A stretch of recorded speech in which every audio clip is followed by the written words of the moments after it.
जय हिंद प्यारे बच्चों, सुप्रभात सभी को। प्यारे बच्चों, हमने पिछले विगत कई क्लासों में प्रारंभिक शिक्षा के लिए जो कार्यक्रम चलाए गए थे उस पर हम लोगों ने चर्चा किया था, जिसमें ब्लैक बोर्ड ऑपरेशन था, सर्व शिक्षा अभियान और स्कूल चलो अभियान, ऐसे तमाम कार्यक्रमों पे हम लोगों ने चर्चा किया। उसी कड़ी में एक और कार्यक्रम है कस्तूरबा गांधी बालिका योजना, जो आप पीछे टॉपिक देख रहे हैं। आज हम लोग उसी टॉपिक पे चर्चा करने वाले हैं और यहाँ से काफ़ी महत्वपूर्ण प्रश्न बनते हैं जो आप लोगों को एग्ज़ाम में पूछे जाते हैं। तो आइए समझते हैं प्यारे बच्चों कि ये कस्तूरबा गांधी बालिका योजना है क्या। ठीक, तो राष्ट्रीय शिक्षा नीति 1968 तथा 1986 में स्त्री शिक्षा के विकास तथा प्रसार पर विशेष बल दिया गया। ठीक, क्योंकि आप यहाँ पर समझिएगा कि इसके पहले जो हमने कार्यक्रम गिनाया उसमें भी स्त्री शिक्षा के विकास और प्रसार पर बल दिया गया था, चाहे वो राज्य सरकार रहा हो चाहे केंद्र सरकार रहा हो।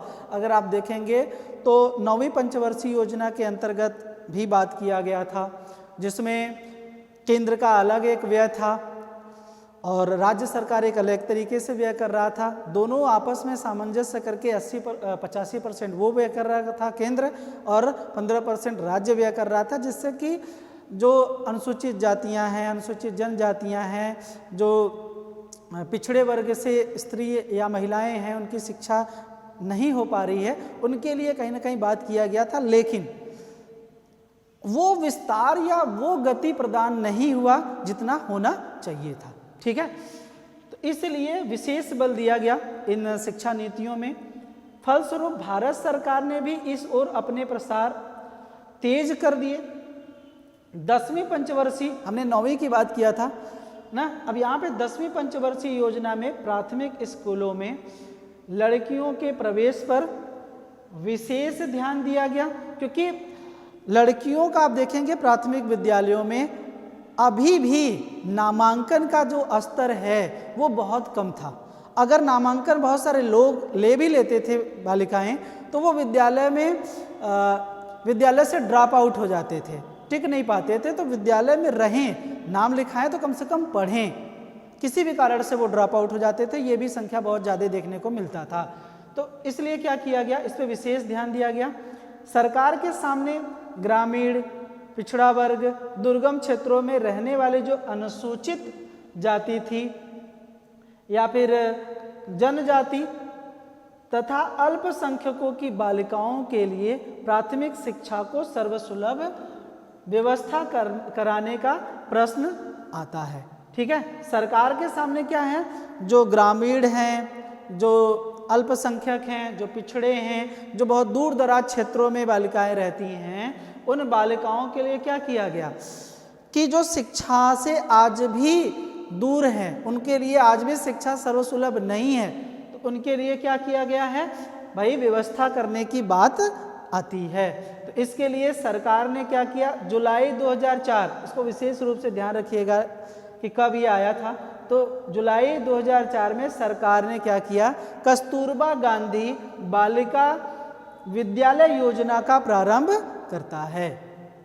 ठीक, जिससे कि इस कार्यक्रम से, जिससे कि जो बालिकाएं जो हमने कहा ग्रामीण में हैं, पिछड़े क्षेत्रों में हैं, दुर्गम क्षेत्रों में हैं, उनको क्या किया जाए, विद्यालय भेजा जाए, उनको शिक्षा दिया जाए या वहाँ पर विद्यालय स्थापित किए जाए, जिससे कि उनको शिक्षा उपलब्ध हो सके। प्यारे बच्चों, ठीक, तो इस योजना के अंतर्गत मुख्य रूप से प्राथमिक स्तर पर जो अनुसूचित जाति हैं, जनजाति हैं, अन्य पिछड़े वर्ग तथा अल्पसंख्यकों की बालिकाओं के लिए दुर्गम स्थानों पर क्या किया गया, 750 विद्यालयों की स्थापना की गई या आवासीय सुविधाओं के अनुसार विद्यालय क्या किए गए, खोले गए।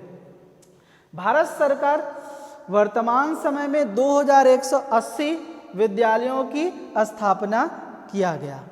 ठीक है प्यारे बच्चों, तो ये कहीं ना कहीं व्यापक पैमाने पर इसको विद्यालय खोलने की बात की गई और इसके अंतर्गत या कह सकते हैं कस्तूरबा गांधी बालिका योजना के अंतर्गत विद्यालय भी एक आवासीय विद्यालय है जो ये खोला जा रहा है। तो ये आवासीय विद्यालय है जो कि शिक्षा से वंचित जो बालिकाएं हैं, विशेष रूप से जो अनुसूचित जाति के हैं जो हम बात कर रहे थे, और जो जनजाति के लोग हैं या अन्य पिछड़े वर्ग के समुदाय के जो लोग हैं या अल्पसंख्यक समूहों के लिए कहीं ना कहीं ये कस्तूरबा गांधी बालिका योजना के रूप में विद्यालय खोले जाते हैं, जहां पर ऐसे वर्ग के बालिकाओं के लिए शिक्षा सर्वसुलभ हो सके, सभी को प्राथमिक शिक्षा उपलब्ध हो सके, ये बालिकाएं कम से कम प्राथमिक शिक्षा ग्रहण कर सके। इसके लिए क्या किया गया है भाई, कस्तूरबा गांधी बालिका योजना लाया गया है सरकार के द्वारा। अब इस योजना को क्या किया गया, 1 अप्रैल 2007 को इस कार्यक्रम को सर्व शिक्षा अभियान के अंतर्गत भी इसको जोड़ दिया गया ताकि सभी को शिक्षा मिल पाए समान रूप से। और भी इसके साथ साथ जोड़ने का रीजन ये था कि इसको जन आंदोलन के रूप में भी इसका विस्तार किया जाए, प्रचार प्रसार किया जाए। आप देखेंगे तो सर्व शिक्षा अभियान का क्योंकि उसका ना देखेंगे तो प्रचार प्रसार ज़्यादातर किया गया था, टीवियों पर, रेडियो पर प्रचार प्रसार किया गया, जनसंपर्क किया गया, अभिभावकों के साथ जुड़ा गया। तो इससे क्या हुआ ना कि सर्व शिक्षा का विस्तार किया गया। तो उस कार्यक्रम से अगर ये जुड़ जाता है तो इस कार्यक्रम का भी विस्तार कहीं ना कहीं देखने को मिलेगा। इसलिए क्या किया गया है, इसको 1 अप्रैल 2007 को इस कार्यक्रम को सर्व शिक्षा से मिला दिया गया। ठीक है प्यारे बच्चों, अब फटाफट इसको नोट कर लीजिए, मैं सामने से हट जा रहा हूँ, आप इसको फटाफट नोट कर लीजिए, फिर आगे बढ़ते हैं। इसमें देखते हैं कि उद्देश्य कौन कौन से हैं। ठीक, चलिए बिना समय गवाए प्यारे बच्चों कस्तूरबा गांधी बालिका योजना का उद्देश्य देख लेते हैं। तो इसमें पहला जो उद्देश्य था कि विषम परिस्थितियों में जीवन यापन करने वाली वंचित वर्ग की बालिकाओं के लिए आवासीय विद्यालय के माध्यम से गुणवत्ता युक्त प्रारंभिक शिक्षा उपलब्ध कराना। क्योंकि ऐसे बहुत सारे बालिकाएं हैं जो बहुत सारी विषम परिस्थितियां हैं, चाहे उनके यहाँ लिंगाविभेद पाया जाता हो या फिर आर्थिक रूप से कमज़ोर हों या फिर जिनके माता पिता नहीं हैं, ऐसे बहुत सारी परिस्थितियां हैं।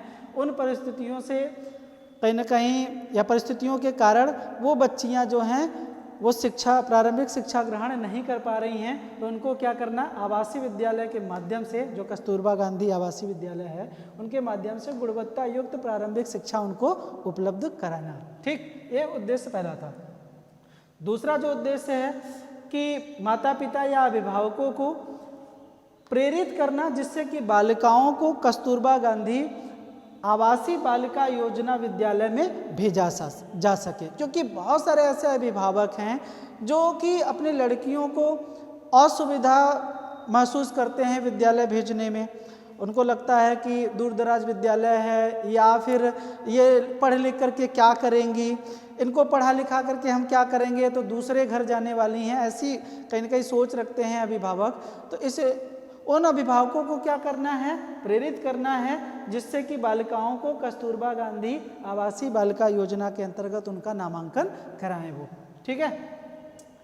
तीसरा उद्देश्य है ऐसे बालिकाओं पर विशेष ध्यान देना जो विद्यालय से बाहर है तथा उनकी उम्र 10 वर्ष के ऊपर हो गया है। क्योंकि बहुत अगर आप सर्वे करेंगे, गणना करेंगे तो देखेंगे ऐसी बहुत सारी बालिकाएं हैं जो आज भी विद्यालय से बाहर हैं, जो शिक्षा ग्रहण प्रारंभिक शिक्षा में नहीं कर रही हैं, उनकी उम्र जो है वो 10 वर्ष से ऊपर हो गई है। कहीं ना कहीं हम संविधान में भी ये बात कही गई है कि राज्य सरकार का ये उत्तरदायित्व बनता है कि जो 10 वर्ष के अंदर ही बच्चियों का, बालिकाओं का क्या करना, विद्यालय में नामांकन करा देना, ये राज्य सरकार का उत्तरदायित्व है। तो अगर वो बच्चियां विद्यालय में नाम नहीं लिखा रही हैं तो उनको ये योजना क्या करता है, विद्यालय में नाम लिखाने का काम करता है। ठीक है, जो किसी भी कारण से नाम नहीं लिखा पाई हैं उनको विद्यालय में नाम लिखवाना। ठीक है, बाहर नहीं रहना है, उनको शिक्षा के लिए भेजना है, उनको भी शिक्षा का अधिकार है। चौथा उद्देश्य है कि एक स्थान से दूसरे स्थान तक घूमने वाली जो जातियां हैं या समुदायों की बालिकाओं पर विशेष ध्यान केंद्रित करना। क्योंकि ऐसी बहुत सारी जो जातियां हैं वो जातियां क्या करती हैं, मौसम के हिसाब से, रोजगार के हिसाब से एक स्थान से दूसरे स्थान तक स्थानांतरण करते रहते हैं, या कह सकते हैं कि पलायन करते रहते हैं। आज मान लीजिए जैसे रास्ते के किनारे कुछ भी रोजगार है, जैसे दौरा और बिनना, लोहे का कुछ रोजगार है, जैसे फावड़ा, खुरपी, कुदाल, ये सब बेचना, लोहेगिरी कर रहे हैं, तो वो क्या कर रहे हैं, रास्ते किनारे अपना झोपड़पट्टी लगा करके वहीं पे वो सारी वस्तुओं का, बहुत सारे मिट्टी के खिलौने का भी सामग्री बनाना, ये सब बनाते रहते हैं। तो कुछ समय के लिए हैं, तो बच्चों का विद्यालय में नाम लिखा दिए, ठीक है। फिर उसके पश्चात वो वहाँ से पलायन कर गए दूसरे जगह, वहाँ पे उनका मान लीजिए कुछ समय तक ठीक है रोजगार चला, नहीं चला, फिर दूसरे जगह चले गए, दूसरे शहर में चले गए, तो उन बालिकाओं की जो शिक्षा है वो बाधित होती है। तो वो बालिकाएं अगर जहाँ भी जा रहे हैं वो पलायन करके, तो वहाँ पर उन बालिकाओं को जब विद्यालय क्या करे, उनका खोज करके उन बालिकाओं को विद्यालय में नामांकन कराए, और कोई भी विद्यालय उन बालिकाओं का नामांकन करने से मना नहीं कर सकता है। ये भी अधिकार कहीं ना कहीं संविधान देता है, और इसके अंतर्गत राज्य सरकार भी कहीं ना कहीं ये योजना चलाया है, जिससे कि बालिकाओं को विशेष रूप से ध्यान केंद्रित करता है। ठीक, पांचवा जो उद्देश्य है कि 75% अनुसूचित जाति, जनजाति, अत्यंत पिछड़ा वर्ग तथा अल्पसंख्यक समुदाय की बालिकाओं तथा 25% गरीबी रेखा से नीचे वाले परिवार की बालिकाओं को कस्तूरबा गांधी आवासीय बालिका विद्यालय में प्राथमिक आधार पर नामांकन उनको करना, ठीक है। ये भी कहीं ना कहीं कस्तूरबा गांधी बालिका आवासीय योजना के अंतर्गत ये उद्देश्य बनाया गया है प्यारे बच्चों, ठीक है। तो इसको भी नोट कर लीजिए। फिर फटाफट मैं आप लोगों को एक चीज़ और बता देता हूँ कि पहले नोट कर लीजिए एक पॉइंट प्यारे बच्चों, आप लोग यहाँ पे फिर समझ लीजिए कि कस्तूरबा गांधी बालिका योजना का कार्य क्षेत्र क्या है। तो यहाँ पर आप देखेंगे कि सन 2001 में एक जनगणना किया गया था। उस जनगणना में ये चीज़ें पाई गई कि अभी भी बालिकाओं का, एक मिनट,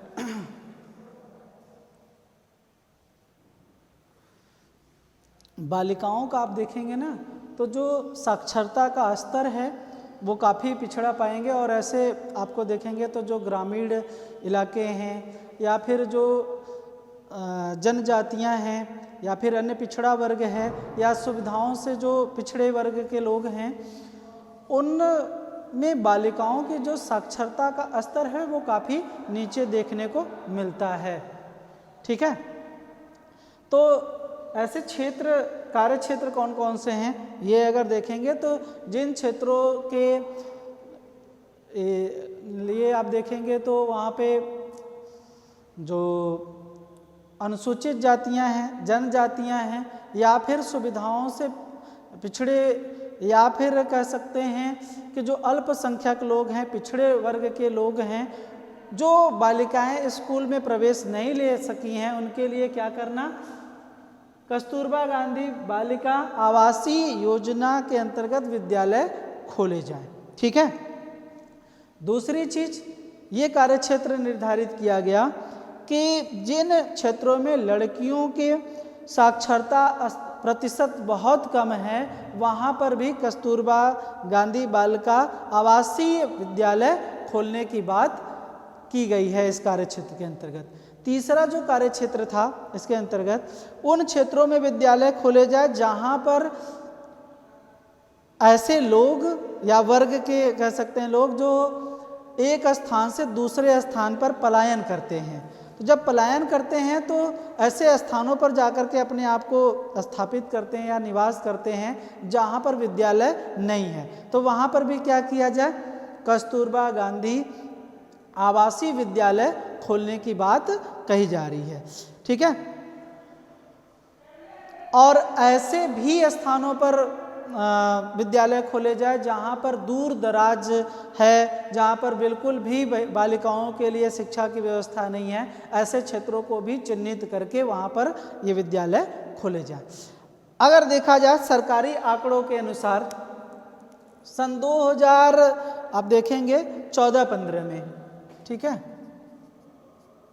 सन 2014-15 में, ठीक, 14 और 15 में अगर देखते हैं तो लगभग जो है वो 3600 विद्यालय खोलने की स्वीकृति प्रदान किया गया था। ठीक, लेकिन किसी कारणवश से जो विद्यालय खुले आप देखेंगे इस सन में, तो वो विद्यालय जो है 3590 जो है वे विद्यालय खुले। ठीक है, स्वीकृति कितनी की दी गई थी? वो इतनी की खोलने की एक तरीके से कह सकते हैं टारगेट रखा गया था और मंजूरी दिया गया था कि 3600 विद्यालय खोले जाएं, लेकिन खुल कितना पाया था? 3590 विद्यालय खुल पाए थे। और प्रारंभ में ये जो योजना थी एक स्वतंत्र योजना थी और स्वतंत्र रूप से ये कार्य भी करती थी। अपने जो योजना बनाई थी उसको जमीनी स्तर पर ये क्रियान्वयन भी करती थी। लेकिन जैसा मैंने पहले भी बताया था आप लोगों को कि सन 2007 में, कितने में? सन 2007 में इसको सर्व शिक्षा अभियान के अंतर्गत सम्मिलित कर दिया गया था। ठीक है, अब इस योजना को आप देखेंगे तो 10वीं पंचवर्षीय योजना के अंतर्गत जो अनुसूचित जातियां थी, अनुसूचित जनजातियां थी, अन्य पिछड़ा वर्ग था, अल्पसंख्यक वर्ग था, ऐसे वर्गों की जो बालिकाएं हैं उन बालिकाओं के शिक्षा, प्रारंभिक शिक्षा के विस्तार के लिए केंद्र सरकार जो है 50% व्यय करता है और ठीक उसी तरीके से राज्य सरकार भी 50% व्यय करता है और ये दोनों के सहयोग से कहीं ना कहीं इस योजना का विस्तार दिया जाता है। ये इसका पूरा का पूरा कार्य क्षेत्र था प्यारे बच्चों, जो मैंने आप लोगों के सामने रखा। ठीक है, अब इसके पश्चात जो संचालित करने वाली संस्थाएं हैं वो मैं बता देता हूं कि कौन कौन से संस्थाएं हैं जो इसको संचालित करती हैं। ठीक, तो पहले इसको नोट कर लीजिए आप लोग, उसके बाद आगे बढ़ते हैं।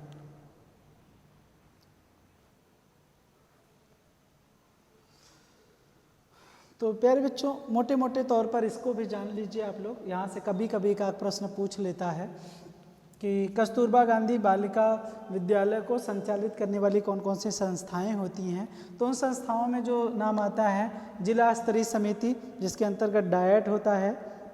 डायट पे जो बच्चों को कह सकते हैं प्रशिक्षण दिया जाता है, टीचरों को प्रशिक्षण दिया जाता है, वहाँ से भी ये संबद्ध होता है।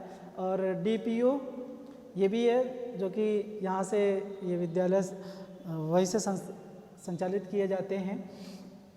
ठीक है, उसके बाद NGO बहुत सारे हैं, NGO ने भी इसको कस्तूरबा गांधी बालिका योजना को अपने कंधों पर उठाया हुआ है और यहाँ से भी संचालित किए जाते हैं।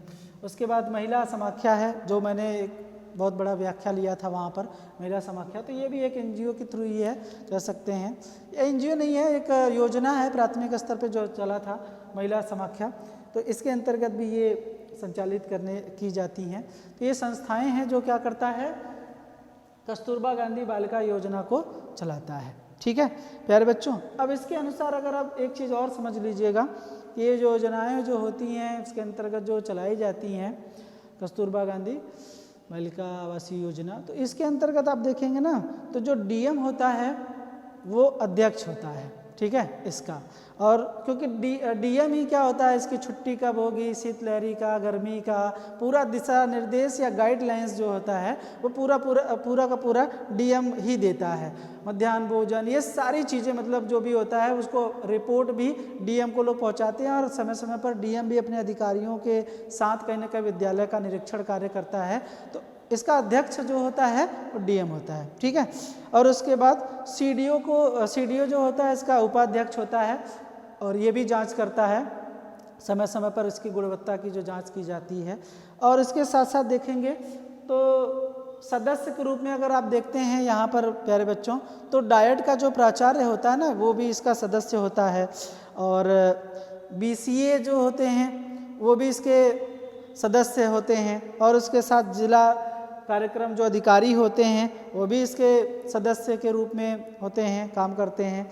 प्रधानाध्यापक जो GGIC के होते हैं वो भी इसके सदस्य होते हैं, और DC भी इसके सदस्य होते हैं। तो बहुत सारे इसके अंतर्गत सदस्य भी हैं जो कार्य करते हैं। तो प्यारे बच्चों, ये था आपका पूरा का पूरा कस्तूरबा गांधी बालिका योजना, जो आप लोगों को मैंने आपके सामने प्रस्तुत किया। और विस्तार पूर्वक हमने इस पे चर्चा किया।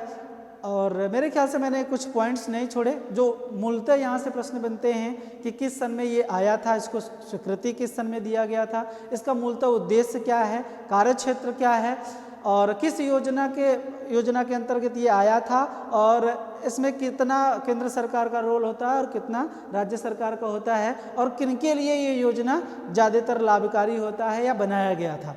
ये बहुत सारे कुछ महत्वपूर्ण यहाँ से प्रश्न बनते हैं प्यारे बच्चों। ठीक है, तो आज के लिए इतना ही प्यारे बच्चों, धन्यवाद। पूरा का पूरा नोट कर लीजिए आप लोग।